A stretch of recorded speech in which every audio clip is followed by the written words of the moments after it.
agradecer al doctor Roberto Reséndiz por esta gran idea que tiene de poder ayudar a nosotros, los médicos ginecólogos, que vemos pacientes o alguna vez vamos a tener pacientes que nos llegan a la consulta por algún problema de que no pueden embarazarse. Tanto la mujer como el varón. Él ya abordó la parte femenina en la plática pasada, así que pues ahora me toca hablar un poquito de la parte olvidada, que es el varón. ¿Sí? ¿Me escuchan bien? ¿Lo ven bien? Si tienen alguna duda, yo considero que podríamos hacer todas las preguntas al final de la presentación para que sea un poco más fluido y no estar frenando y perdiéndonos. ¿Sí? Perfecto, entonces, pues iniciamos. El tema está titulado El estudio del varón infértil. Ya les dije, mi nombre es Caterine Feijó, yo soy ginecóloga, egresada del Centro Médico Nacional de Occidente. Luego hice una subespecialidad en Biología de la Reproducción Humana, egresada del ISTE 20 de noviembre por la UNAM. Y después fui a hacer una maestría de andrología clínica en Barcelona por la Fundación Puigvert y la Universidad Autónoma de Barcelona. Siempre trato o me gusta iniciar con algo que nos llame la atención. Por ejemplo, en este caso yo les pongo esta portada de un ensayo titulado El hombre, el gran olvidado. Y es una crónica que leí hace como 2 días en, en un periódico digital llamado Crónica Global en español. Esta crónica nos habla de que el hombre es la parte, el 50% olvidado en los procesos de infertilidad. Fuera de este título de libro, que es un ensayo que recorre los caminos de la ciencia y las circunstancias que rodean al varón en la actividad y el impacto de los diferentes medios de comunicación en la sociedad, lo que nos trata de hablar esta entrevista que se le realiza a 2 personas, una de ellas que es el doctor Carlos Dusouto, nos habla de que las clínicas de fertilidad en España no han dejado de crecer, a pesar que ha habido esta pandemia o que estamos todavía en esta pandemia, ha sido un aumento. El 17% de las mujeres y de los varones en España, que son alrededor de 800,000 personas, tienen problemas para concebir un bebé, según esta estadística. El 40%, la causa es por la mujer y el otro 40% es por el varón. Y queda un 20% en el aire llamado de origen desconocido. Pese a que tanto la mujer como el varón es el origen del problema, la fertilidad todavía se inclina a seguir buscando o mayoritariamente a tener o hacer medicina reproductiva femenina, ¿sí? Por ello es que todavía existe gran desconocimiento alrededor de los problemas de la fertilidad que rodean al varón. El objetivo de la plática, bueno, es conocer el abordaje del varón y el siguiente objetivo que me encantaría que todos lo tengamos al final de la plática es identificar cuáles son las condiciones que pueden afectar el manejo de la salud del varón o la descendencia. Tenemos como introducción que el 15% de la población mundial va a caer en un diagnóstico denominado infertilidad. ¿Pero qué es la infertilidad? La infertilidad es una enfermedad ya nombrada así por la Organización Mundial de la Salud, nombrada por la Asociación Americana Médica y finalmente nombrada por la Sociedad Americana para la Medicina de la Reproducción, donde una pareja no logra concebir un bebé en un periodo de 1 año con relaciones sexuales frecuentes y sin un método de planificación familiar. Si son mujeres de menos de 35 años y cambiamos a si son mujeres de 35 años a más, porque esto se va a 6 meses, ¿sí? Si hablamos de infertilidad en mujeres de más de 35 años, nos acortamos a 6 meses. El 50% de las causas de la infertilidad lo podemos aunar al factor masculino. Finalmente, cuando nosotros hablamos de una infertilidad masculina, ¿qué decimos? Nos llega la pareja y ¿qué tenemos? ¿Un seminograma anormal? ¿O tenemos algún defecto reportado de la función de los espermatozoides en contexto de un seminograma anormal? ¿O ya el varón nos llega con algún defecto masculino en la vía seminal funcional que nosotros decimos, ok, la causa es un factor masculino? Aquí nosotros tenemos tres tipos de afecciones. Podemos decir que es una afección identificable y reversible, que es una afección identificable que se puede tratar y que es no reversible, o que estamos ante un seminograma alterado, en el cual el 30% de este seminograma alterado no vamos a poder llegar a un diagnóstico. Me gustaría decirles que sería buena idea dividir a los pacientes en pacientes alterados, pero con algún problema testicular, pacientes con algún problema pretesticular y pacientes con algún problema posttesticular. Cuando estamos ante una causa pretesticular, siempre tenemos que estar pensando, tengo un paciente frente con un hipogonadismo hipogonadotrópico que nos esté llevando a una infertilidad. Tengo un paciente frente a mí con algún problema de la prolactina, sea por fármacos, sea por tumores, que sea la causa de este hipogonadismo que nos lleve también a un problema de infertilidad, o estoy frente a un paciente que está tomando fármacos que me suprime el eje y que también me da una infertilidad. O estoy con un hipogonadismo hipogonadotrópico idiopático, o en su caso, algo también que vemos en la consulta, que es un síndrome de Kallmann.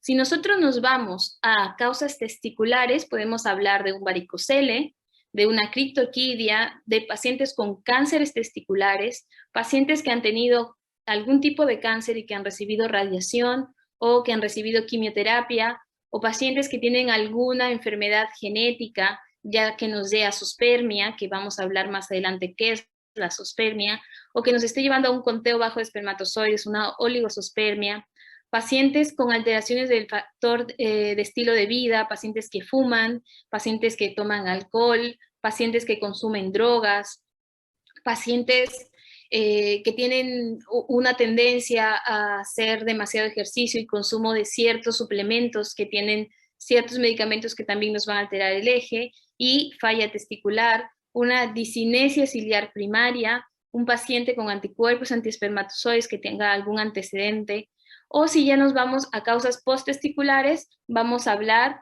de un paciente con ausencia de deferentes, quizá un paciente con un síndrome de John, un paciente que tengamos con una disfunción de las vesículas seminales. También podemos aquí encontrar pacientes con consumos de medicamentos que nos den un daño posttesticular y pacientes que nos estén diciendo durante el interrogatorio, cuando estamos abordando esto, que nos diga que tengan problemas para el coito, que el paciente no pueda eyacular intravaginal por alguna razón, que la iremos abordando, ¿sí? Y otra de las clasificaciones que podríamos tocar también podría ser una primaria o una secundaria. Estamos ante una infertilidad masculina primaria cuando el varón no ha tenido nunca un hijo, y estamos ante una secundaria cuando el varón ya ha podido tener un embarazo con esta persona o con otra persona, o que ya tiene un hijo, ¿sí? La evaluación básicamente son 3 puntos. Lo más importante, como en cualquier enfermedad, tiene que ser una historia clínica completa y muy detallada. La historia clínica yo creo que es la base para nosotros poder ir pensando qué voy a explorar y qué examen voy a pedir o qué examen va a ser el siguiente a pedir. La exploración física, que es complemento de una historia clínica, donde nosotros vamos a explorar a ese paciente, no solamente nos vamos a enfocar en lo que todos creeríamos, ¿no? Vamos a ver testículos y pene. No, realmente necesitamos ver a este paciente de la cabeza a los pies, porque desde que entra a nuestro consultorio, nosotros podemos ver este paciente qué hábitos corporal tiene, cómo está caminando. Cuando está sentado frente a nosotros y en el interrogatorio, vamos viendo este paciente cómo se va desenvolviendo. Sabemos muy bien que tenemos alteraciones genéticas donde tenemos ciertas características de los pacientes que desde el interrogatorio, desde que entran en consultorio, como les estoy comentando, ya podemos ir viendo qué nos está llamando la atención. Y finalmente, lo que todos sabemos, si nosotros estamos frente a una pareja con diagnóstico de infertilidad, tenemos que tener mínimo un seminograma, o sea, un estudio de ese semen, de ese espermatozoide, y de preferencia, si nosotros ya contamos con un seminograma alterado, sería pedir otro seminograma en un periodo. Las guías nos hablan de un seminograma ahora y un seminograma en 4 semanas, pero si podemos acortarlo en un seminograma ahora y un seminograma en 2 semanas, estaría perfecto para poder evaluar. Bueno, aquí yo les estoy colocando esta tablita. Esta fue publicada reciente en octubre del 2020. Es una guía de diagnóstico y tratamiento para la infertilidad del varón, donde se unen 2 sociedades, una que es la Asociación Americana de Urología y la Sociedad Americana de Reproducción. Y aquí nos hablan de qué condiciones nos pueden incrementar el riesgo de infertilidad. Por ejemplo, si nosotros estamos ante un paciente con cáncer testicular, tenemos la probabilidad de que tengamos un seminograma alterado, ¿sí? Esto ya está bien estudiado por todo lo que nos da a nivel local un cáncer testicular. Después vamos a tener también pacientes que tengan enfermedades como Klinefelter o pacientes que tengan una deficiencia de testosterona secundaria a alguna enfermedad, pacientes que tengan diabetes, pacientes que tengan síndrome metabólico, hipertensión, cualquier problema vascular, también vamos a encontrar que puede tener relación con la infertilidad. Pacientes que tengan antecedentes de criptorquidia también. Otro de los factores más importantes que vamos a estudiar es la edad masculina. Siempre nos hemos enfocado, todos los que hacemos reproducción humana, en ver, ok, mi paciente tiene más de 35 años, tiene más de 38 años, pero ¿dónde hemos dejado a la edad del varón? Realmente la edad del varón, hasta hace no mucho, realmente no nos importaba. Decíamos, el varón puede tener hijos hasta la hora o hasta la edad que ellos quieran. Pero ya se ha visto y ya hay muchos estudios del efecto de la edad del varón en las hormonas reproductivas, en la función sexual, que es una parte muy importante. En la morfología testicular se ha visto que disminuyen las células de Sertoli, disminuyen las células de Leydig, disminuyen las células germinales como tal. También, como les decía, existe una alteración en los parámetros seminales. Realmente hay muchos estudios con respecto a los parámetros seminales. Sin embargo, hasta el momento, lo que se ha visto es que sí nos puede llegar a alterar cómo se mueven esos espermatozoides, cuál es la morfología de esos espermatozoides. También disminuye el volumen del semen y disminuyen cierta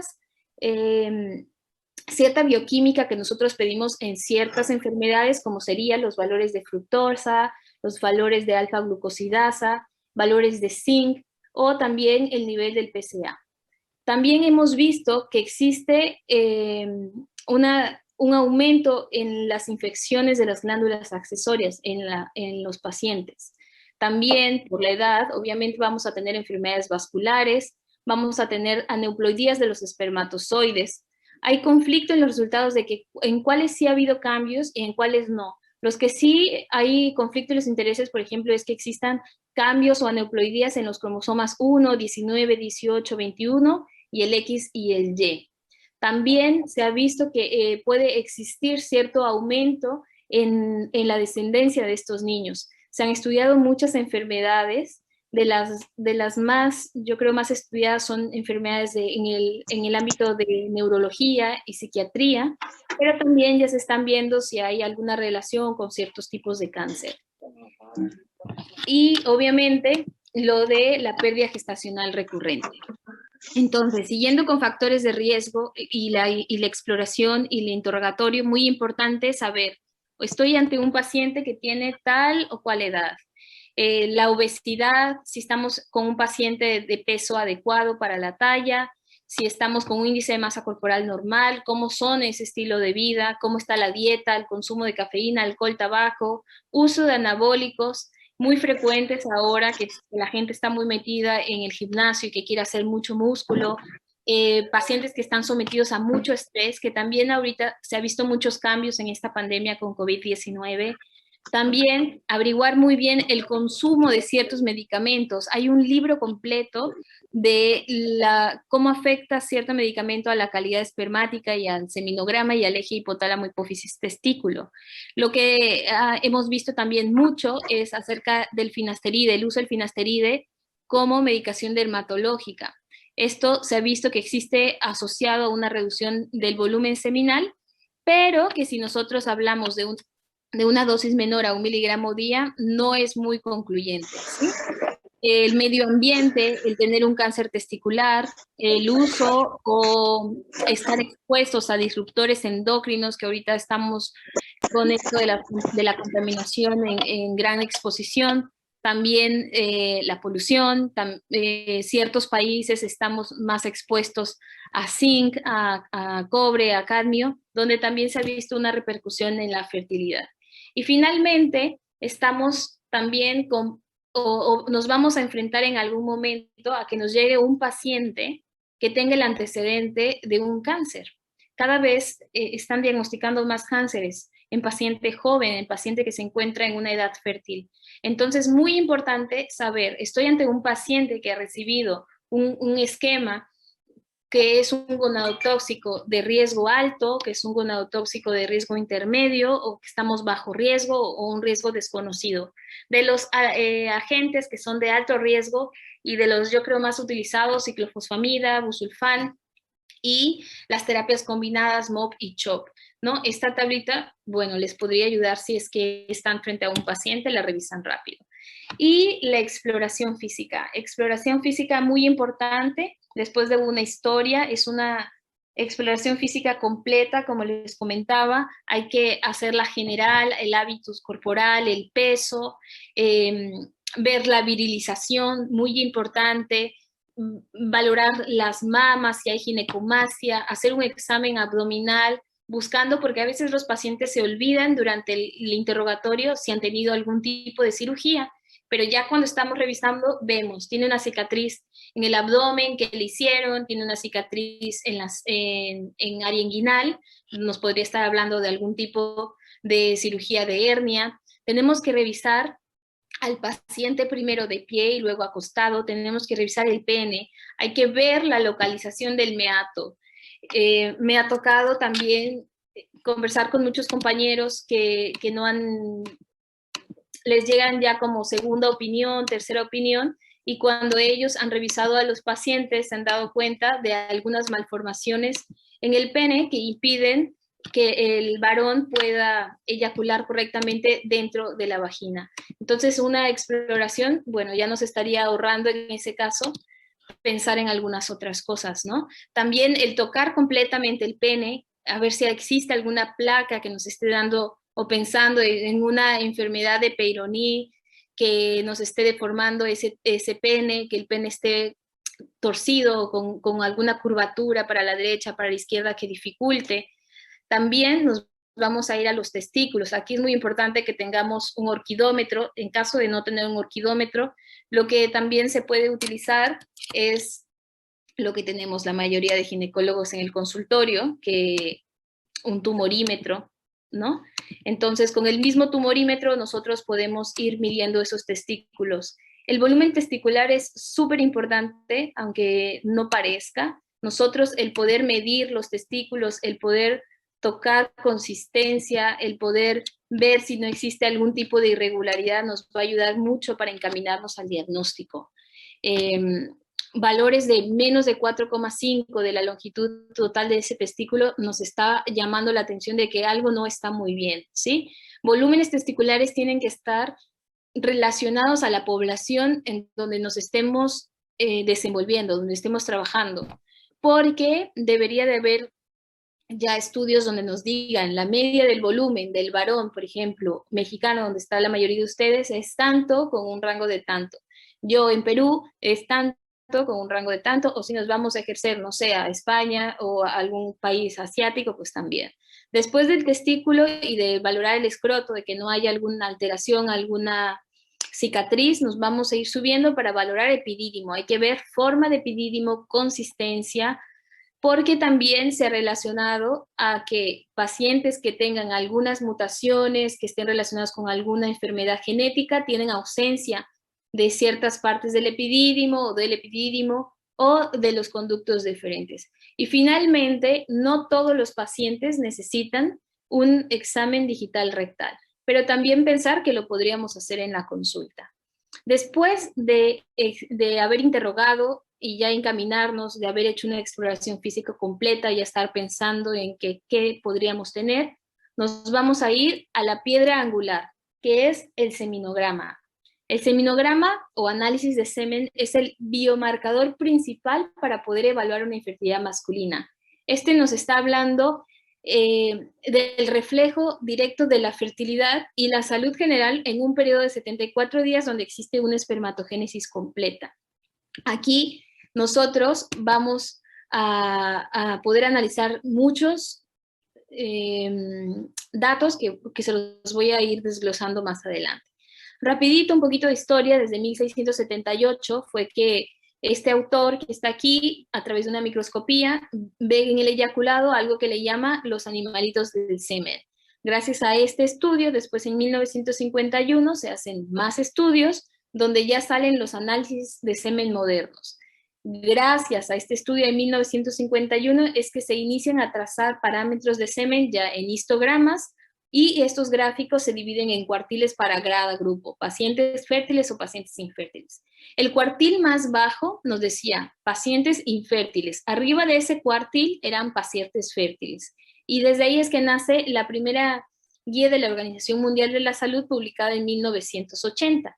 Gracias a todos estos avances en técnicas de reproducción asistida, es que ya tenemos opciones para darle a este varón que es infértil o quizás subinfértil, para que logren una fecundidad. Esta evaluación sería más compleja y más metodológica dependiendo de lo que encontremos. Rápido, para que ustedes tengan claro, las guías de la OMS, la primera en 1980, hasta el momento ya estamos en la quinta, que realmente ha sido hace 11 años, fue publicada en el 2010, donde el objetivo final era proporcionar rangos de referencia basados en estudios poblacionales. Esta se las explico aquí rapidito para que sepan de dónde salió. Cooper junta 4.000 varones de 14 países diferentes. Estos varones fueron agarrados de 4 continentes diferentes, la mayoría no de Latinoamérica, sino del otro lado, donde vieron que estos varones, de 4.000 varones, tenían que cumplir un requisito, que era haber conseguido un embarazo natural en un periodo de 12 meses. Dividieron a los datos o los parámetros en percentiles, la más baja 2,5 hasta el 97,5. Los parámetros evaluados en la quinta edición son muchos, pero los más importantes que yo creo que deberíamos conocer todos como ginecólogos ante un paciente con una infertilidad es un volumen seminal. El volumen seminal, que lo vamos a ver más adelante de dónde viene y cuál es su parámetro. El conteo total de espermatozoides por todo el total del eyaculado, la concentración espermática, que es cuántos espermatozoides tengo por mililitro, la motilidad total en porcentaje, la motilidad progresiva en porcentaje, morfología de estos espermatozoides, la vitalidad, cuántos están vivos y cuántos no, y si tenemos algunas células de la infección, unas células de la inflamación como leucocitos, que también se pueden confundir con unas células inmaduras. ¿Cuáles son las limitaciones de esta guía publicada en el 2010? Prácticamente son 3. Primero, que no nos va a representar a nuestra población, hay mucho sesgo poblacional. El corte realmente es fértil, son fértiles de aquí para acá, son no fértiles de aquí para acá, pero realmente no nos compara fértiles contra infértiles, ¿sí? Entonces existe este límite, y que los pacientes que antes eran tomados como pacientes con alguna alteración en los parámetros seminales o que estaban anormales, con esta nueva guía del 2010 caen en la normalidad porque los parámetros disminuyeron. Si se dan cuenta, del lado izquierdo, en la tabla 3.1 del manual, nos da la cuarta edición y la quinta a un lado. La cuarta edición nos da, por ejemplo, el volumen seminal de 2, los que tenían 1.8 antes eran anormales y los que ahorita tienen 1.8 son pues prácticamente normales, ¿sí? Y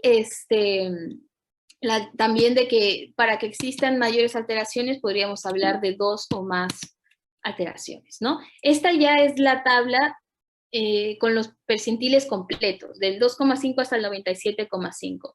Nosotros vamos a agarrar como valor límite inferior el percentil 5. Ese está en todos los criterios. Por ejemplo, si estamos ante un volumen de 1,5, estamos en el percentil 5. De ahí para arriba, todo es normal. El conteo de espermatozoides en el eyaculado, más de 39 millones, por mililitro más de 15 millones, que se muevan totalmente más del 40% o igual, una motilidad progresiva de igual o mayor al 32% y que los espermatozoides tengan una forma normal en el 4%. ¿Qué otra cosa? Este análisis básico del semen nos va a proporcionar una información muy valiosa tanto para el médico como para el paciente. También mal llamado un sustituto de la fertilidad masculina, pero realmente es que no nos garantiza la paternidad. No existe una claridad de que si es fértil o infértil, pero sí nos dice es normal o es anormal y necesita una mayor exploración. Idealmente, yo les decía, la consulta, ustedes ven una historia clínica completa, una exploración, un seminograma, pero si nosotros estamos ante un seminograma anormal, podríamos repetir o deberíamos repetir un seminograma en un periodo de 4 semanas o mínimo de 2 semanas de diferencia para ya poder tener de ahí y partir a qué vamos a hacer. Si vamos a enviar al especialista o al mayor especialista o si nosotros nos creemos que tenemos la capacidad para seguir estudiando a este paciente y someterlo a algún procedimiento, pues adelante, ¿sí? Práctico. Nosotros necesitamos saber y explicar al paciente correctamente cómo tiene que ser la colección de esa muestra, que también ha habido o existen muchos compañeros que no conocen, entonces cuando nosotros estamos frente a un seminograma ya nos perdemos un poco, ¿sí? Nosotros le tenemos que decir al paciente que el estudio es de preferencia a través de masturbación. Tiene que ser de preferencia dentro de un laboratorio donde esté un personal capacitado para poder valorar el seminograma. En caso contrario, podría obtenerse la muestra en la casa, ¿sí? La colección puede ser, como está en la imagen de abajo, en un preservativo libre de lubricantes o espermicidas en caso de que el paciente no pueda masturbarse por alguna enfermedad, porque la religión así se lo prohíbe, no sé, o alguna alteración que él no quiera masturbarse, ¿sí? Y lo ideal sería tener el contenedor que está arribita, que es un contenedor ideal, un frasco plástico de polipropileno de más o menos 60 a 100 mililitros, con una boca que sea ancha y con una tapa enroscable. También nosotros tenemos que interrogar aquí a nuestro paciente y preguntarle si ha habido algún proceso febril o a un evento estresante, alguna enfermedad, por ejemplo, ahorita pacientes con COVID que hayan tenido fiebre o que hayan estado hospitalizados y que esto nos altere la colección porque vamos a tener repercusión en los parámetros terminales. Otra de las cosas que tenemos que explicarle al paciente muy importante es el periodo de abstinencia.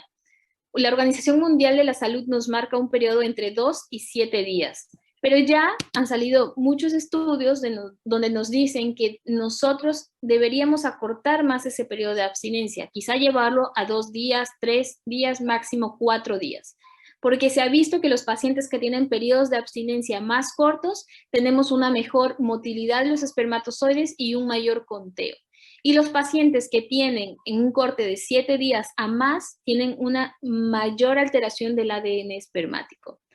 Otra de las cosas, como les comentaba, la masturbación, que puede ser en casa o en laboratorio. Se recomienda un laboratorio dentro de un centro de reproducción asistida que cuente con las condiciones necesarias para que el paciente se sienta en un ambiente relajado, donde no haya ruido, donde no entre nadie más, donde él pueda dar la mejor eyaculación que pueda, ¿sí? La evaluación. Una vez que el paciente deposita la muestra dentro del frasco colector, no tiene que pasar más de 1 hora de que lo dejen en el laboratorio y que se evalúe.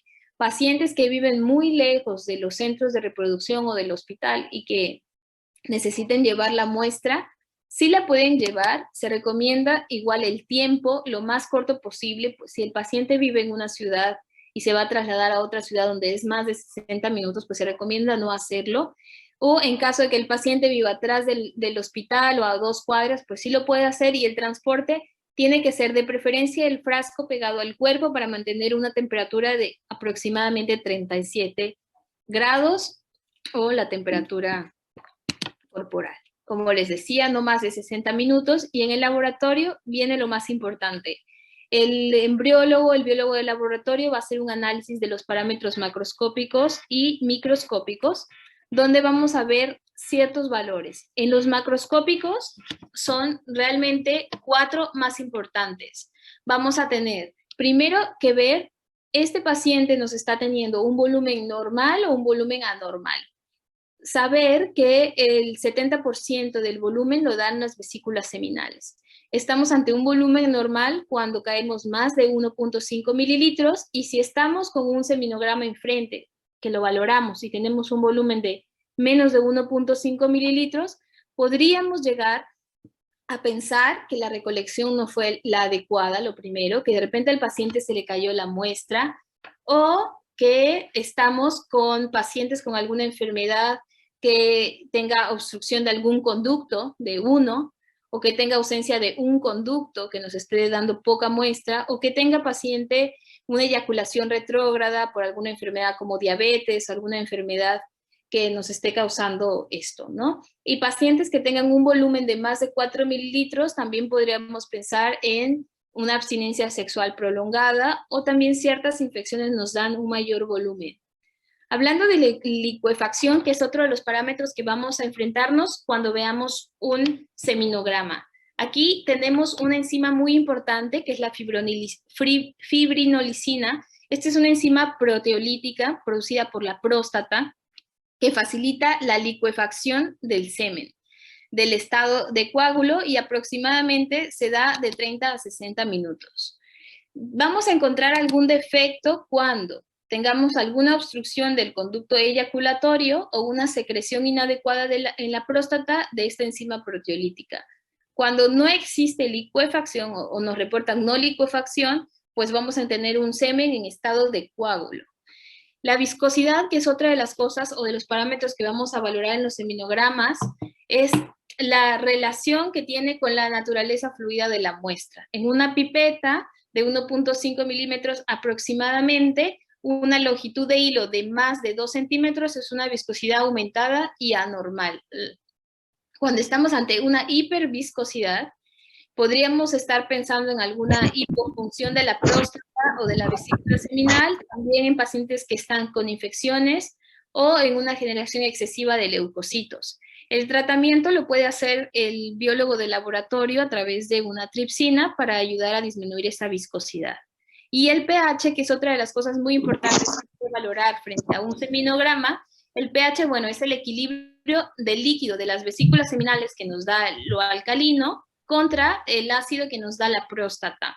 Lo normal de un pH es un 7,2 a 8, y cuando estamos ante un pH disminuido, quiere decir que podríamos encontrar una obstrucción o una hipoplasia de las vesículas seminales observada en pacientes que tienen ausencias bilaterales de conductos deferentes, ¿sí? Y cuando encontramos pHs muy alcalinos, podríamos estar pensando también de que estamos frente a una infección, que también nos da pHs alcalinos, ¿ya?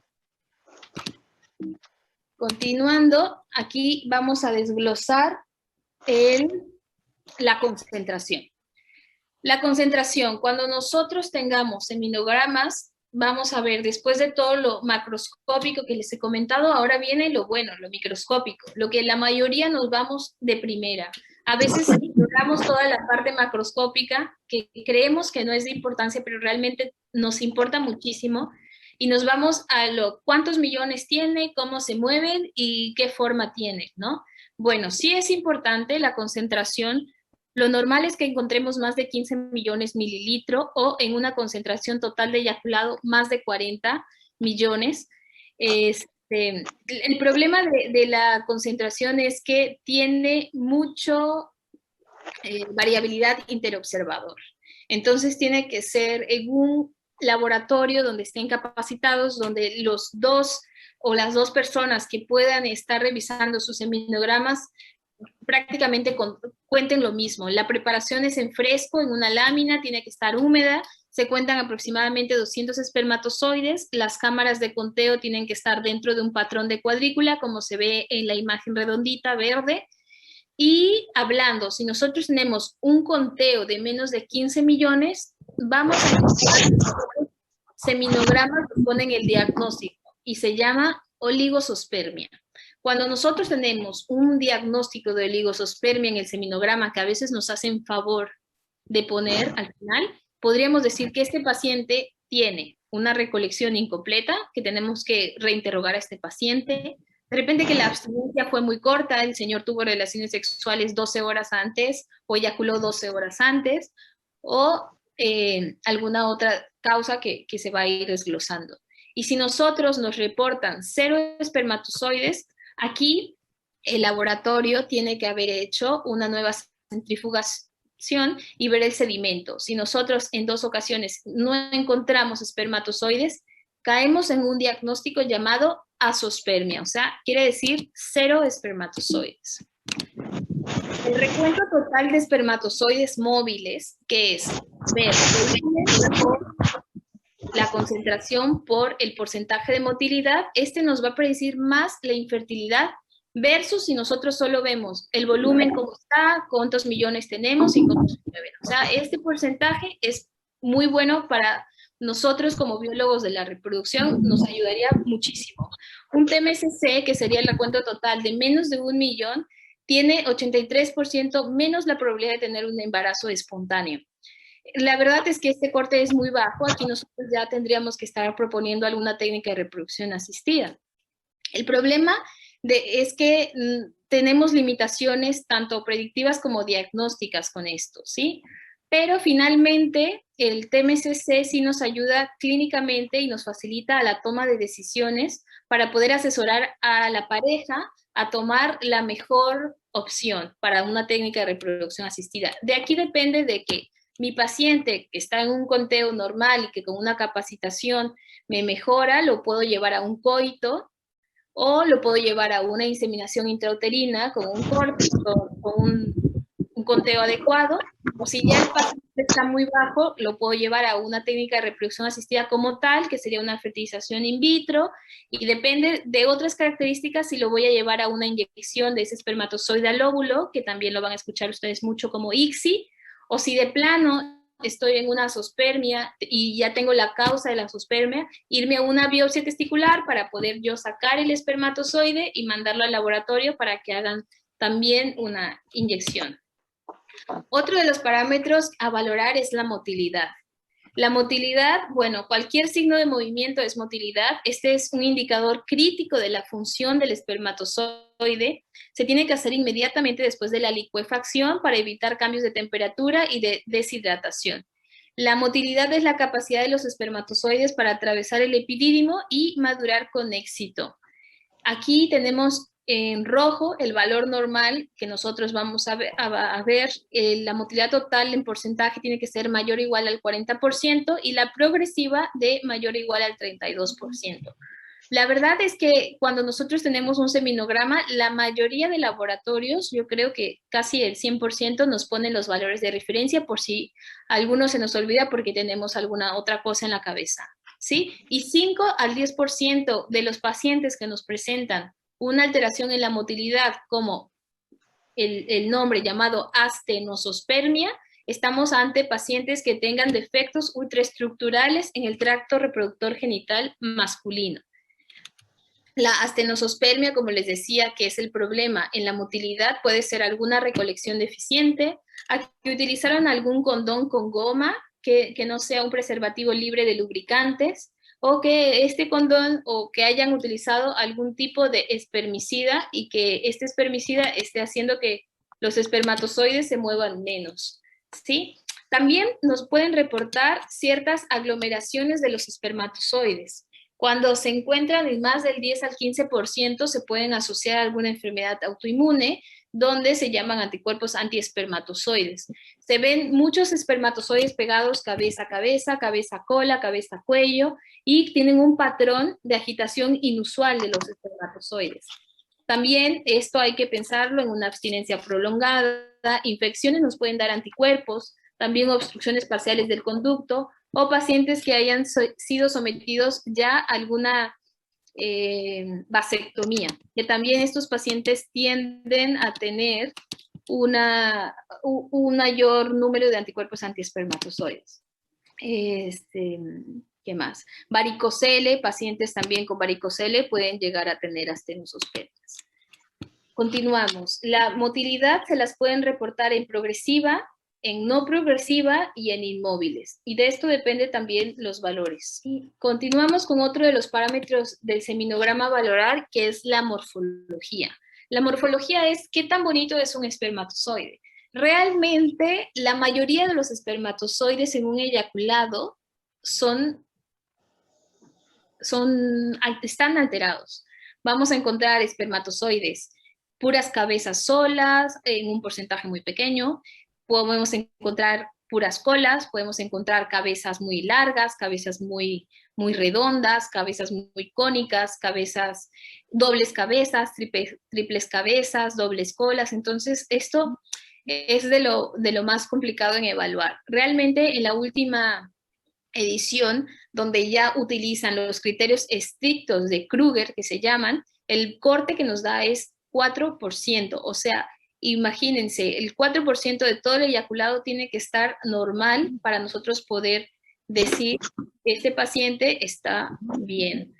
También de aquí yo me he dado cuenta que nosotros podríamos ir clasificando si ese seminograma ha sido hecho en un lugar donde se conozca de la técnica, porque a veces nos enfrentamos ante seminogramas que nos reportan morfología del 96%. Eso realmente es casi imposible, porque en el eyaculado, como les digo, la mayoría de los espermatozoides son alterados, están muy mal. Entonces ya desde ahí partimos. Este de repente ha sido valorado por un biólogo que no está capacitado o que no está haciendo los criterios estrictos de Kruger. Se hace el frotis de semen fijo, se seca al aire y el teñido son 3 tipos de tinciones, las aceptadas hasta el momento. Está Short, Papa Nicolau y Diff Quick. Nosotros no vamos a ver al espermatozoide como tal, solo nos van a reportar normales y anormales, pero tenemos que saber que el espermatozoide, como está en la imagen, tiene una cabeza, que en la punta de la cabeza tiene algo que se llama acrosoma, que el acrosoma tiene que tapar más o menos del 40 al 70%, que el tamaño de la cabeza tiene que ser de 3 a 5, que abajito de la cabeza tiene algo que se llama centriolo, dentro de la cabeza está el núcleo, que es lo que contiene lo más importante, que es lo del ADN. Después tenemos la pieza media, donde están las mitocondrias, y finalmente una cola, que podemos encontrar defectos tanto en cabeza, tanto en pieza media como en cola. Entonces, ahí, dependiendo también de ciertas morfologías, es que nosotros nos podemos inclinar a ciertas patologías, como por ejemplo unas cabezas muy redondas, que también se puede llegar a una enfermedad que se llama globosospermia, que tendríamos que buscar cosas genéticas. Bueno, continuando con la morfología, como les decía, criterios estrictos de Kruger, teratosospermias debajo del 4%. Está bien, no te preocupes, acá le checo. La Americana recomienda no utilizar las anomalías aisladas de la morfología para aconsejar un tratamiento. Eso también es como muy común. Voy a silenciar.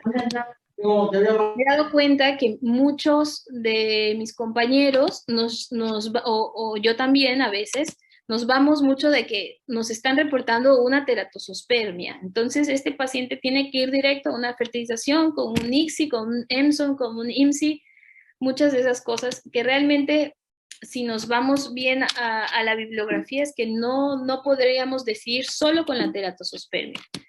Y bueno, también nos pueden reportar en el seminograma algo que se llama aglutinación. Aglutinación es los espermatozoides pegados con espermatozoides, como la imagen, y diferenciarlo de algo que se llama agregación, que es el espermatozoide pegado a alguna otra célula o algún desecho. Es significativa si nosotros encontramos más del 15% hasta un 50%, y aquí ya nosotros como especialistas tendremos que estar pidiendo algún tipo de prueba para ver por qué se están haciendo agregación. Y finalmente, una de las cosas es cuando nos reportan leucocitos. También aquí hay que ver bien el laboratorio que haya hecho una diferenciación de que si es un leucocito o si es una célula redonda que nos puede estar hablando de alguna otra patología. La leucocitospermia también se ha colocado dentro de la infertilidad masculina idiopática. Como les decía, diferenciar de célula redonda si es una espermátide o un espermatocito versus un leucocito. Y la fuente primaria de los leucocitos es la próstata, las vesículas seminales y los deferentes. Y en algunos casos, la fuente pueden ser los testículos, pero es poco probable gracias a la barrera hematotesticular. El estándar de oro para poder diferenciar un leucocito de una célula redonda es la inmunocitoquímica, pero también se pueden hacer tinciones con peroxidasa o la prueba de ENS, que es un poco más sencillo. Vamos a pensar si tenemos que nos reportan más de 1 millón de células de leucocitos, en que estamos frente a un proceso inflamatorio o frente a una infección. Pero también este corte de 1 millón ha sido cuestionado porque se ha visto que pacientes que tienen menos de 0,2 millones por mililitro pueden producir radicales libres que estos nos lleven a una infertilidad. Entonces, eso está de controversia. Y algo importante, si nosotros nos encontramos frente a un paciente que no nos está eyaculando, que tenemos algo que nos está llamando la atención ahí, de que pensemos paciente diabético de la revolución, mal controlado, no he encontrado espermatozoides, pues vamos a hacer algo que es un análisis ya un poquito más complejo de orina poseyaculado. Esto nos va a ayudar a diferenciar si existe una eyaculación retrógrada por alguna enfermedad.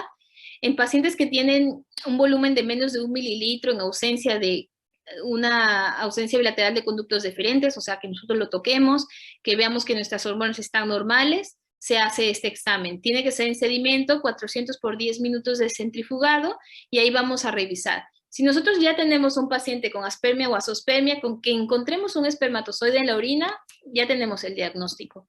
Pero si estamos ante un paciente con la sospecha, es un paciente que tiene un poco de espermatozoides, o sea, una oligosospermia, y que tiene un volumen no normal, pero tampoco ausente, nos dicen las guías que tendríamos que estar hablando de unos números significativos, pero hasta el momento no hay consenso de que qué es un número significativo para yo decirles si está positivo o no. Algo muy importante, como les comentaba ya para de las cositas finales, es acerca de los radicales libres. Ya ahorita, y seguramente ustedes también en la consulta, y yo y todos lo vemos, paciente que está en proceso o en diagnóstico de infertilidad, toma tus vitaminas, tus antioxidantes, todo, la marca que nosotros querramos, el laboratorio que nos dé, todo. Pero ¿por qué es que ha salido esto? Porque existe una creciente evidencia del papel independiente en la infertilidad masculina de los radicales libres. Los radicales libres son producidos por los leucocitos y por espermatozoides anormales. Es un subproducto natural de las vías metabólicas y que sí lo necesitamos, pero en muy pequeñas cantidades para una espermatogénesis normal, para una capacitación exitosa y para la reacción del acrosoma. ¿Qué pasa cuando tenemos muchos radicales y pocos antioxidantes? Caemos en algo llamado, que ahorita se está estudiando muchísimo, que es el estrés oxidativo. El estrés oxidativo, ¿qué nos va a llevar? Nos va a llevar a una espermatogénesis alterada, con una cinética de espermatozoides alterada, que nos va a reflejar en nuestro seminograma con una disminución de la motilidad. Y si nosotros hacemos una prueba especial que se llama fragmentación del ADN, vamos a encontrar esta fragmentación muy elevada. El paciente que es infértil tiene del 25 al 80% mayor cantidad de radicales libres, y esta es una relación correlativa con la infertilidad. Clínicamente, la medición del estrés oxidativo sí se hace, pero se tiene que hacer ya en un laboratorio de reproducción. Tenemos ya métodos ideales, confiables y precisos para realizar, y ya dependiendo de esto, nosotros podríamos decir, este paciente sí es candidato o no es candidato a que nosotros le podremos o no dar algún tipo de tratamiento, ¿sí? Para mejorar los radicales libres. Hay que saber identificar también si estamos ante pacientes con vitalidades disminuidas o espermatozoides muertos. Entonces también es muy importante que veamos la vitalidad. El límite inferior de la vitalidad es 58%. Si nosotros estamos con menos del 58%, caemos en el diagnóstico de necrosospermia. Pacientes también que tenemos, hay que ir a ver cómo se están moviendo, porque muchos laboratorios nos dicen, no sé, 10% de motilidad y inmóviles 90%, y se acabó. Entonces, ¿qué decimos? ¿Están inmóviles pero vivos o están inmóviles y muertos? Porque cambia mucho el pensar o el que vamos a hacer con ese paciente. Para ver la vitalidad son dos tipos de pruebas que nos pueden hacer en el laboratorio. Una que se llama la prueba de membrana, que es el HOS, y la otra es una exclusión de colorante llamada eosina Y o la nigrosina. Y bueno, ya para terminar de tanta información de esto, yo les quiero hablar de la probabilidad de infertilidad con el aumento creciente de parámetros alterados seminales. Este es una imagen que la saqué de un artículo de Guzik, donde nos pone del lado izquierdo la tabla de los límites inferiores, ¿no? Que sería la percentil 5. Y al lado nos pone dos pacientes. El primer paciente, si se dan cuenta, tiene un volumen normal, 1.6, pero en el total de espermatozoides tenemos 8 millones, estamos bajos. Lo normal es 39 millones, ¿sí? La concentración de espermatozoides de 5 millones, donde lo normal tiene que ser 15 millones mililitros. Una vitalidad la tenemos normal del 60%. Tenemos una motilidad progresiva disminuida, una motilidad total que junta la progresiva con la no progresiva disminuida del 6%, y tenemos unos espermatozoides muy anormales, ¿no? Tenemos 1.4% de normales. Y del lado 2 tenemos un paciente con un volumen un poquito disminuido, si vamos a percentil 5, y tenemos un total de espermatozoides normales con una vitalidad perfecta, con una movilidad perfecta, pero una morfología alterada. Si quieren participar ahorita, alguien que esté aquí y que me quiera decir, solo viendo este seminograma, ¿en qué diagnóstico pensarían? Solo diagnóstico seminológico, o sea, que me digan, ¿es una hipo, es una oligo, es una asteno, una terato? No sé si alguien quiera hablar, sin vergüenza, que no les dé vergüenza aquí, pueden decir lo que quieran. ¿Alguien quiere opinar? Bueno, entonces voy yo. El primer paciente con un conteo total de 8 millones es una oligosospermia. Tenemos que tiene una disminución de la movilidad, o sea, es una astenosospermia. Y, bueno, Roberto, ya vi que levantaste la mano. El diagnóstico del paciente 1.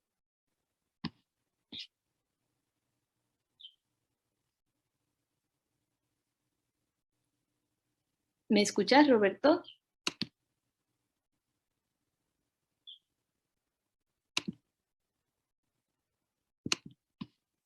Bueno, levantó la mano, pero no escucho que hable. Entonces tenemos un conteo bajo, una motilidad baja y una morfología disminuida. El diagnóstico de seminograma es una oligoastenoteratosospermia.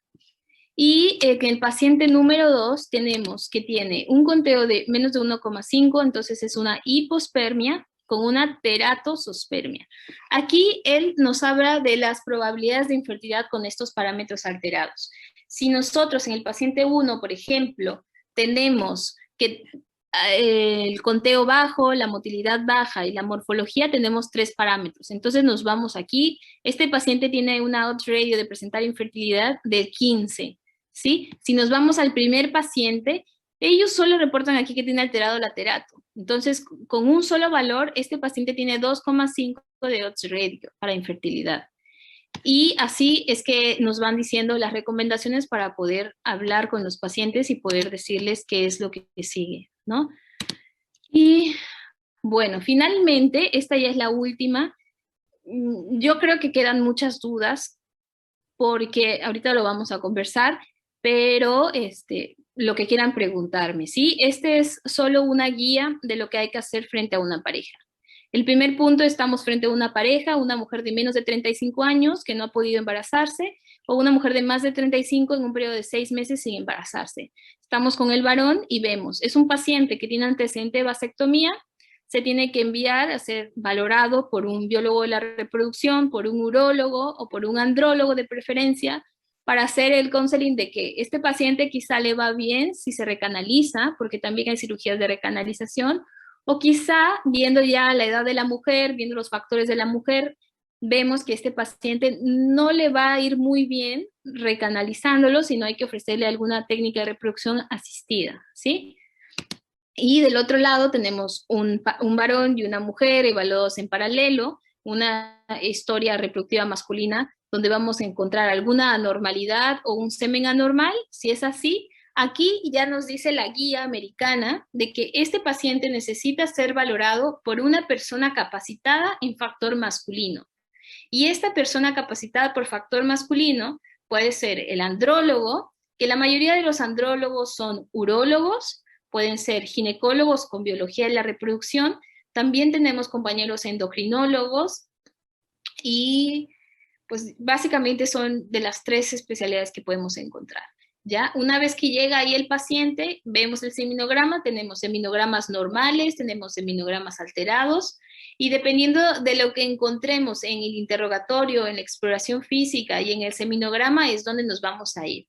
Los pacientes varones no solamente es el seminograma, si nosotros tenemos cosas alteradas, también tenemos que pedir un perfil hormonal.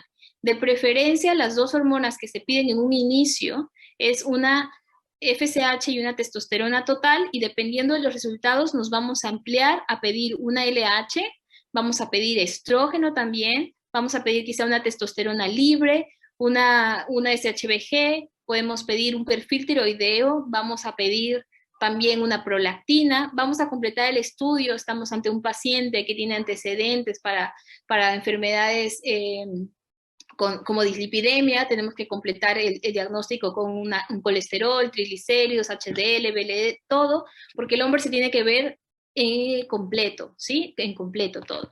También otras de las alternativas para pedir en pacientes, dependiendo de lo que encontremos, por ejemplo, si estamos ante un paciente con una oligosospermia severa o una sospermia, o sea, conteo bajo o conteo ausente de espermatozoides, ya hay que ir pensando, este paciente me pinta a que puede tener algo genético, o desde que lo veo en la consulta, en la exploración, veo un paciente alto, una brazada larga, veo unos testículos duros, pequeñitos, de 1 o 2 centímetros, yo digo, este paciente a mí me pinta que puede ser un Klinefelter. Le pido las hormonas, veo que tiene un hipogonadismo hipergonadotrópico, pido el cariotipo y le caemos al diagnóstico, ¿no?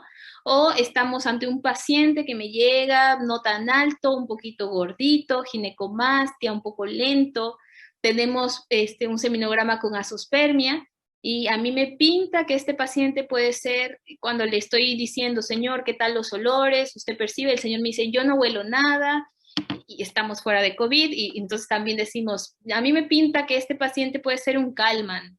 Entonces también pedimos algo para Kallmann, sabemos que el Kallmann es una enfermedad genética, también recesiva ligada al X, entonces le caemos en el diagnóstico también, y así podemos ofrecer una consejería genética y después un tratamiento, ¿no? Entonces, saber que también hay que pedir porque estamos muy relacionados con genética. Y otra de las causas también microdeleciones del cromosoma Y, que eso la mayoría de varones son, o casi todos yo creo, son genéticamente, físicamente, perdón, sin ninguna alteración, y ya cuando vemos el seminograma tenemos oligosospermias o azospermias, hacemos las microdeleciones y nos dice, tiene una microdeleción en la zona AZF C, por eso tiene la oligosospermia, ¿no? Y ya dependiendo del diagnóstico es que voy a decir, ok, este paciente me va a genética para un counseling, o qué vamos a hacer. Y ya finalmente, lo que dice aquí, si estamos frente a una obstructiva o no obstructiva, la recomendación, si le vamos a hacer una opción para microTC y finalmente una inyección intracitoplasmática o una recuperación, y si tiene una obstructiva por no sé, una alteración en la vía seminal, pues una reconstrucción microquirúrgica, ¿no? Y eso es para acabar.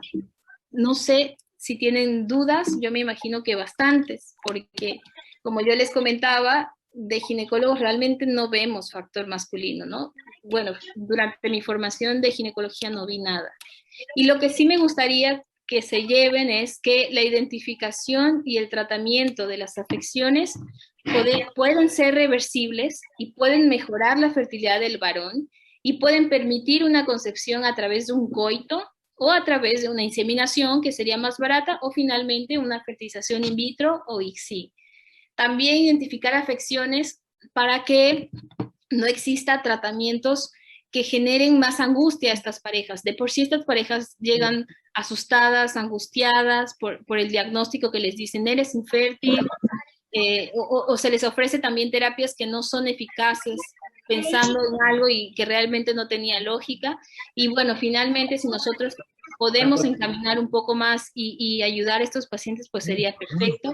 Y considerar opciones, ¿no? Si nosotros vemos que como ginecólogos no podemos, pues nos pegamos a nuestro compañero biólogo de la reproducción y si el biólogo de la reproducción dice, esto ya se sale de mis manos, pues me ayudo de un andrólogo para que este andrólogo nos ayude a ver cuál es la mejor opción o si no se puede porque ya el consejo genético nos dice no, porque otra cosa, pues decirle a este paciente tu mejor alternativa sería una donación de gametos o la adopción. Y